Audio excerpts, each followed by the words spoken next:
Hello everybody, today we're going to be talking about evaluating with 0 as an exponent. The main thing to consider when you're doing an evaluation with 0 as your exponent is whether the problem has parentheses or no parentheses around the base. That is the main question. So you have two examples here, one without parentheses, the first one, and the second one has parentheses. So what the first one means is that this 0 is being applied only to the 3 when there are no parentheses. You could rewrite this problem as -1 to take care of the negative sign times 3 to the 0. The 0 only applies to the 3. Anything to the 0 power is equal to 1, so this problem would be -1 times 1, so your final product would be an answer of -1. Versus if the 0 is outside of the parentheses, that means it's applied to everything on the inside. It's applied to the negative and of the 3, so this is applied to the whole quantity of -3 versus -1 times 3 to the 0. So since this whole quantity is -3, the 0 to the -3 power, -3 to the 0 power, rather, is equal to 1. So 1 is your final answer. Let's do a few more problems. If you have a variable instead, don't let that trick you. This 0 is not in parentheses. It's not next to something in parentheses, so it's only applied to the a. So I pull out a -1 to get rid of the negative sign, and now it's a to the 0. Anything to the 0 power is equal to 1, so this is -1 times 1, with your final product being -1.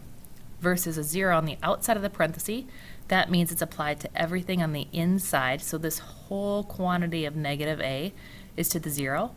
Therefore, your answer is 1.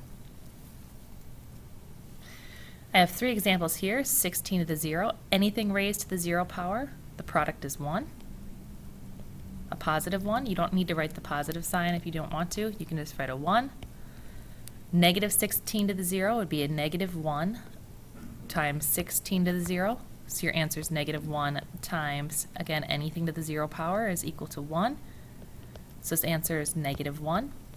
When it's on the outside, it means it's applied to everything on the inside of the parentheses. So the answer for the final product here is 1. Let's do a few more. 2b to the 0.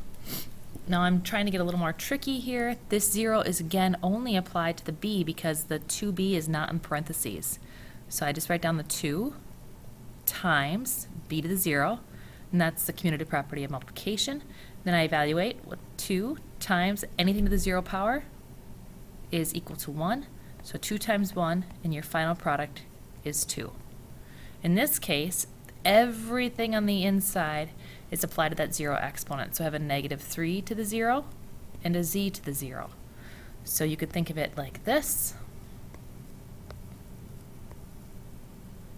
And the negative also has the 0 exponent.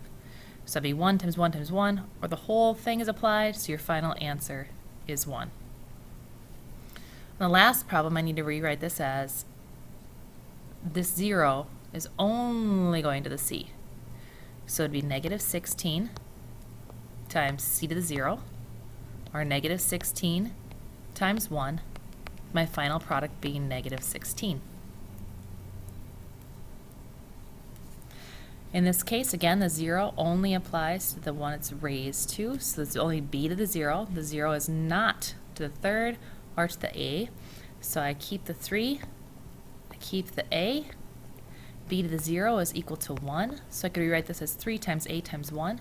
Commutative property of multiplication says I can rearrange my numbers in any order, and I can evaluate 3 times 1 to be 3 times a is the product 3a.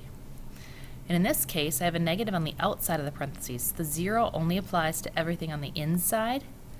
So I'd write this as negative. And if you want to do in parentheses b to the 0, you can. Or you could rewrite it as -1 times b to the 0, which would be -1 times 1, final product of -1.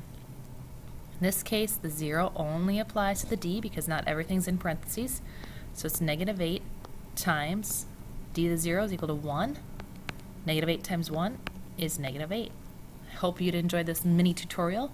Please make sure to ask questions when you have them.